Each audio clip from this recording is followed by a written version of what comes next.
Umabot sa 655 na katao ang nahuling lumabag sa mga lokal na ordinansa sa pinaigting na Safer Cities Initiative ng Cebu Police Provincial Office matapos magsagawa ng 232 anti-criminality operations sa buong lalawigan ng Cebu noong ika-17 ng Hulyo taong kasalukuyan. Kabilang sa mga ipinatupad na operasyon ang pagsugpo sa mga paglabag tulad ng pag-inom at paninigarilyo sa pampublikong lugar, paglalakad sa pampublikong lugar na walang damit pang itaas, paglabag sa curfew ng mga menor de edad, paggamit ng karaoke lampas sa itinakdang oras, paglabag sa mga traffic ordinance at iba pang lokal na ordinansa.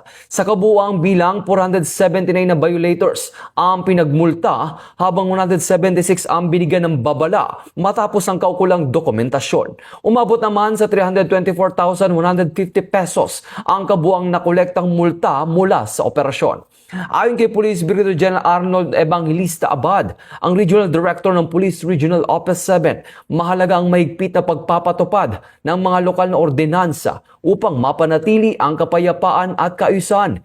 Hinikayat din ng PNP ang publiko na sumunod sa mga umiiral na ordinansa at makiisa sa pagpapanatili ng ligtas at maayos na komunidad. Mula dito sa National Headquarters ng Philippine National Police, ako ang inyong PNN correspondent, Patrolman Edwin Baris, alagad ng batas, tagataguyod ng Balitang Pulis.